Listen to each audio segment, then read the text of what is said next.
विजयादशमी की हार्दिक शुभकामनाएं और बधाई आप सभी को। विजयादशमी दशहरा असत्य पर सत्य की जीत का प्रतीक, बुराई पर अच्छाई की विजय का प्रतीक। जय विजय हमेशा सत्य की हो, अच्छाई की हो, ऐसी हम सब कामना करते हैं और प्रयास करें कि सत्य और अच्छाई के मार्ग पर ही चलें। और जब हम 9 दिन के व्रत के बाद कोई संकल्प लेते हैं साथियों, तो बहुत फलीभूत होता है, क्योंकि उपवास, नियम संयम से रहने के बाद जब हम संकल्प लेते हैं तो वो बहुत सशक्त होता है। तो आइए कुछ अच्छे संकल्प कर लिए जाएं।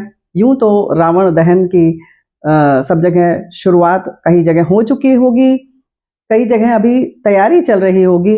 तो रावण का दहन किया जाता है क्योंकि आज भगवान श्री रामचंद्र ने विजय प्राप्त की थी रावण के ऊपर। तो रावण के 10 शीश हैं, अलग अलग भावनाओं के प्रतीक हैं कहते हैं।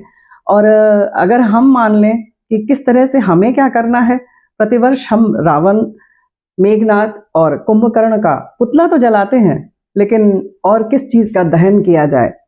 आइए कुछ संकल्प कर लेते हैं। काम, क्रोध, लोभ, मोह, मद, अहंकार, ईर्ष्या, द्वेष और इसके साथ असत्य और भय, इन सब पर अगर हम विजय प्राप्त कर लें तो कितना ही अच्छा होगा।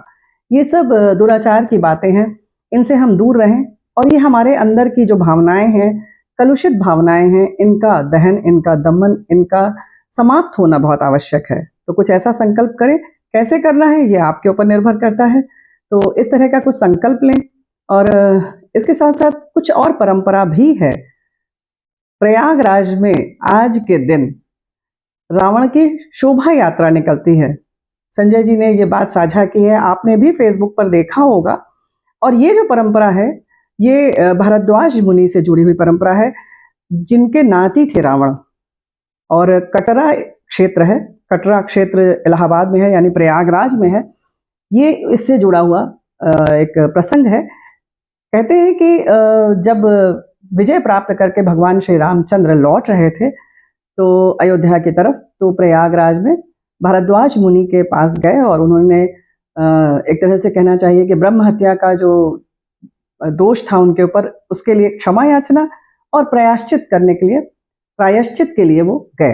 अब प्रायश्चित के लिए जब गए तो भारद्वाज मुनि ने उन्हें वर दिया और ये कहा कि प्रतिवर्ष रावण का सम्मान होगा और शोभा यात्रा निकलेगी, क्योंकि रावण के बारे में हम सिर्फ कुछ ही बातें जानते हैं।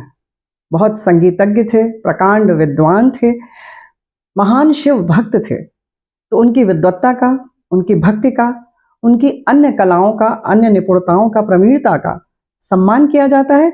और आज के दिन बारात निकलती है, शोभा यात्रा निकलती है, उनके परिवार के लोगों की, अन्य देवी देवताओं की झांकी निकलती है और रावण के मुकुट की लोग पूजा करते हैं आज के दिन।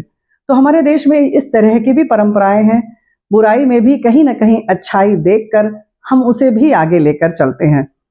तो इस तरह से ये भी बहुत कम लोगों को पता है। भाई हमें तो नहीं पता थी, तो ये पता चला तो हमने कहा कि हम आपसे साझा कर लें।